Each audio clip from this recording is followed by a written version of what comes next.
Bienvenido a tu espacio, cursos didácticos, solución paso a paso. Estamos en la materia de historia, quinto grado, bloque 3 del Porfiriato a la Revolución Mexicana. Temas para comprender el periodo. Leo y comprendo, comprendo y aplico. La Revolución Mexicana, página 94 a la 99 de nuestro libro de texto. La gota de agua perfora la roca no por su fuerza, sino por su constancia. La Revolución Mexicana.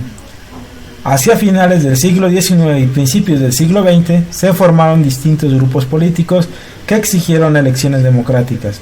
Asimismo se fundaron periódicos opositores al gobierno, como el Hijo del Auxote de 1885, El Demócrata en 1893, Regeneración en 1900 y Excelsior en 1917.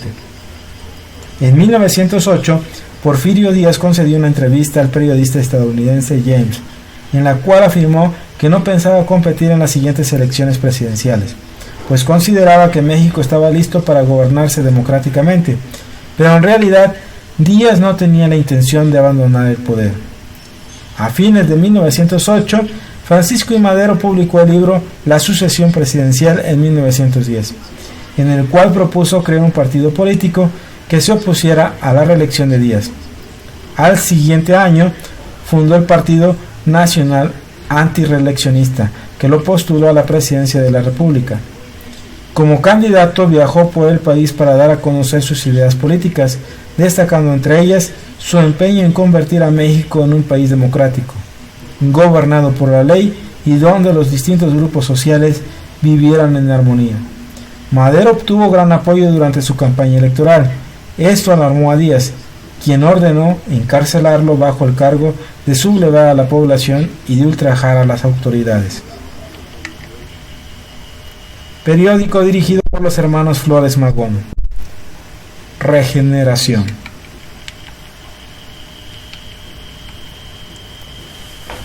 De este modo, las elecciones se realizaron mientras Madero se hallaba preso.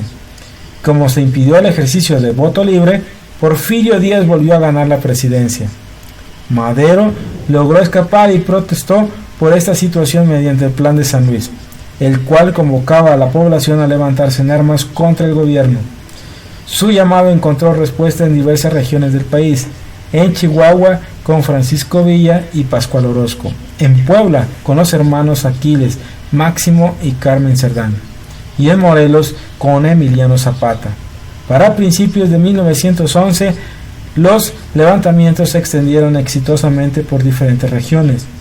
En mayo, el general Díaz renunció a la presidencia y abandonó el país, quedando como presidente interino Francisco León, quien organizó elecciones libres en las que resultó triunfador Francisco I. Madero, quien gobernó junto con el vicepresidente José María Pino Suárez.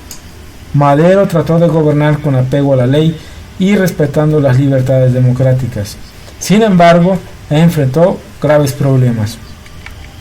Francisco I. Madero, 1873-1913. Tenemos su imagen. Sufragio efectivo, no reelección, 1968. La pintura de Madero.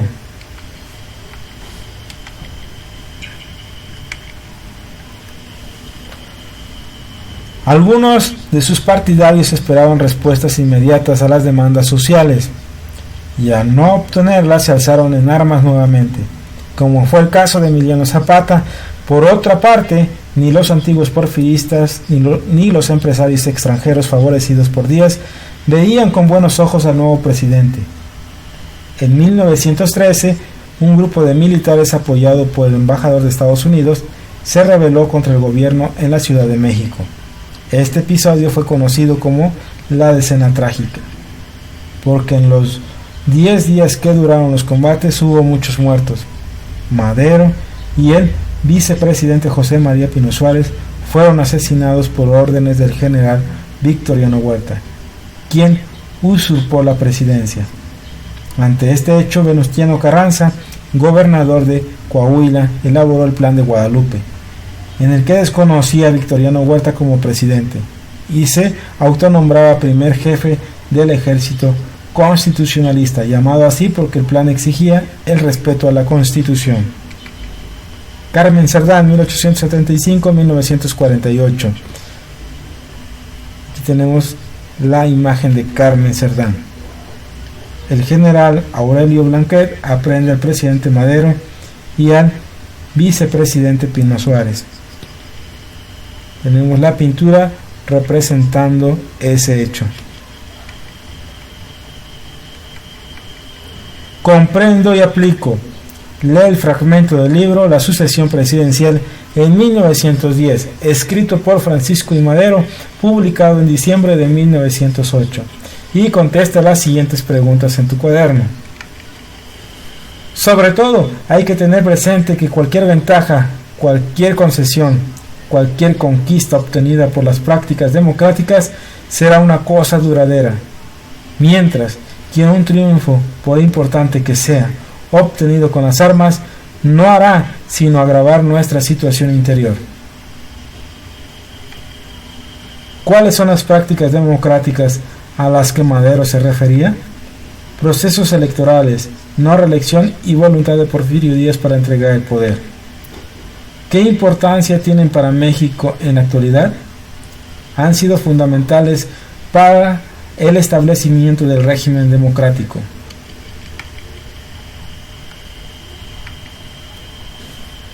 El desarrollo del movimiento armado y las propuestas de caudillos revolucionarios, Zapata, Villa, Carranza y Obregón.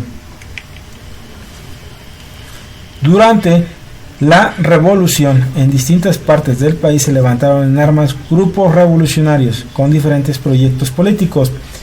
Las fracciones se organizaron en torno a los caudillos como Emiliano Zapata, Venustiano Carranza, Francisco Villa y Álvaro Obregón. Algunos de ellos elaboraron documentos en los que plasmaron sus demandas. Con el plan de Ayala, el movimiento zapatista expresaba las demandas de los campesinos que habían sido despojados por los hacendados porfiristas, por lo que los peones, los jornaleros y otros trabajadores del campo del centro y sur del país se unieron a dicho movimiento. El movimiento villista representó los anhelos y las necesidades de los campesinos en el norte del país, quienes reclamaban tierras para trabajar. Villa elaboró la Ley General Agraria, en la que destacaba la reducción de las grandes propiedades territoriales a límites justos, distribuyendo equitativamente las tierras excedentes. Venustiano Carranza fue el gobernador de Coahuila durante el gobierno de Francisco I. Madero, y a la muerte de este se convirtió en el principal líder revolucionario. En septiembre de 1916, Carranza convocó un congreso constituyente en Querétaro, que elaboró y promulgó una nueva constitución para impulsar la industria y favorecer la educación. Álvaro Obregón apoyó a Carranza y se sumó al ejército constitucionalista, pues coincidía con él en la idea de hacer de México un país próspero y moderno.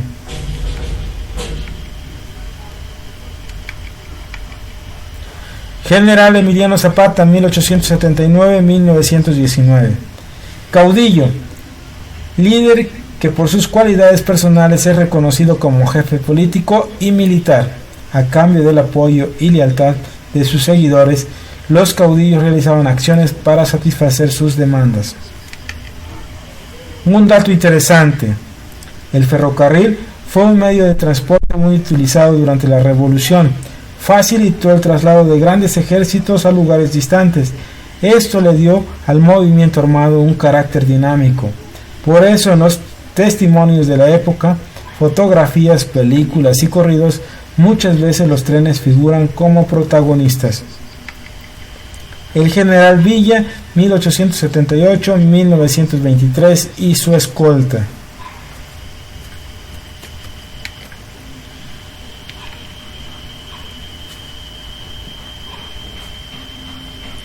Cuando Victoriano Huerta usurpó la presidencia, Venustiano Carranza lo desconoció y se levantó en armas. Lo mismo hicieron los ejércitos de Obregón, Villa y Zapata. Además, Estados Unidos se negó a reconocer su gobierno. Ante esto, en agosto de 1914, Huerta dejó el país y Carranza entró triunfante a la Ciudad de México.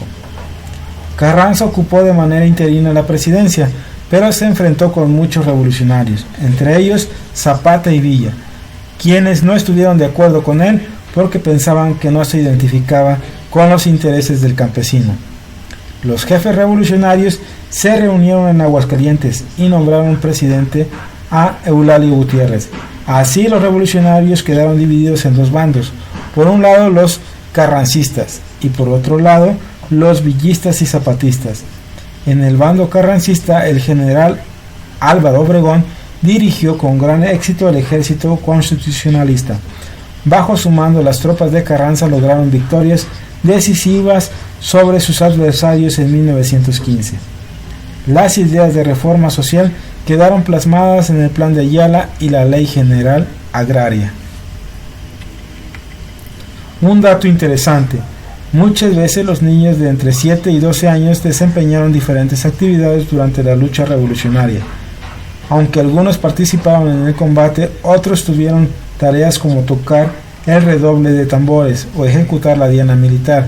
También fueron aguadores, caballerangos, mensajeros, centinelas y ayudaban a cocinar. Aquí vemos a un niño con el tambor, niño soldado con tambor.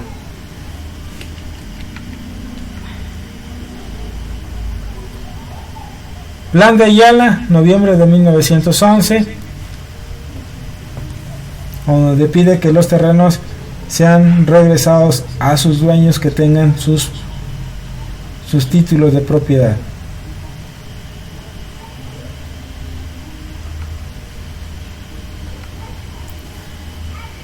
Y la Ley General Agraria, que los grandes latifundios fueran divididos para que se les repartiera a todos los pobladores.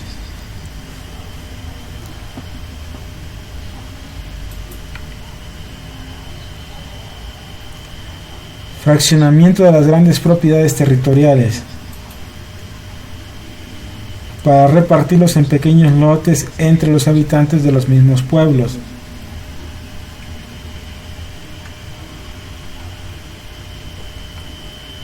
Comprendo y aplico.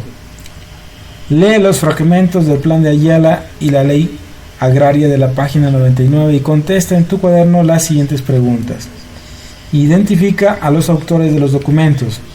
El Plan de Ayala es el documento propuesto por Emiliano Zapata el 11 de noviembre de 1911. La Ley Agraria es el documento elaborado por Francisco Villa en mayo de 1915. ¿Qué proponen? Plan de Ayala proponía que la tierra, montes y aguas que los hacendados despojaron a los verdaderos dueños, los campesinos y los indígenas durante el gobierno dictador, se les regresara. Además, que se expropiaran los grandes latifundios y se repartiera entre los campesinos. Ley Agraria planteaba la reducción de las grandes extensiones de tierra para que el excedente fuera repartido entre los campesinos y para la fundación de pueblos. ¿Qué problemas se buscaba resolver con estos decretos? Que los campesinos y los indígenas tuvieran medios de trabajo y con ello combatir la pobreza a la que habían sido sometidos durante el Porfiriato. ¿Quiénes serían beneficiados con estos decretos? Con estos decretos serían beneficiados principalmente los campesinos, los indígenas y sus familias. Victoriano Huerta, 1845-1916. Niño soldado con tambor. Venustiano Carranza, 1859-1920. Leo y comprendo. Tema: la Revolución Mexicana. ¿Cuándo y dónde ocurrió? En la República Mexicana a partir de 1910 hasta 1921. ¿Cuáles fueron sus causas?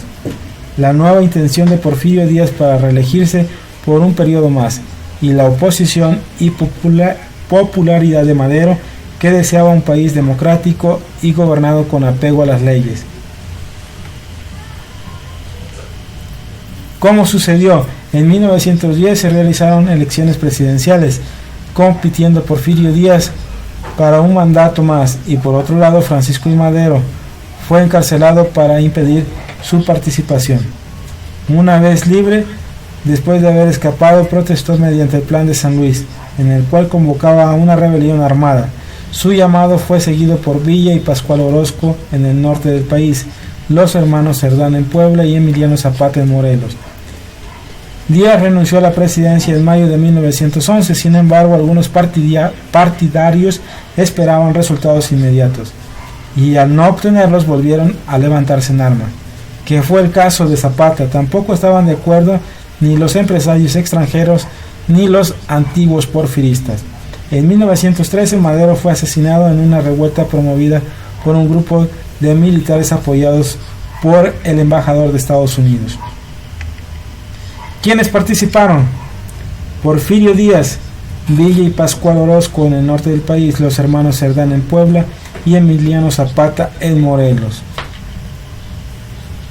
Muy bien, y con esto concluimos este ejercicio. La Revolución Mexicana, temas para comprender el periodo. Espero que cada una de las respuestas sea de gran utilidad para ti, que te ayuden a resolver tu actividad de tu libro de texto. Suscríbete al canal y activa la campanita de notificaciones para estar al día con los nuevos videos, la solución de los libros de texto. Si te fue útil el video, compártelo con un compañero para que pueda realizar su actividad, o con un papá para que siga apoyando a su hijo en sus actividades escolares. Y recuerda, eduquemos y aprendamos con la tecnología del hoy, pero con los valores del ayer. Recuerda que este es un material de apoyo, que tú puedes modificar las respuestas o apoyarte en ellas.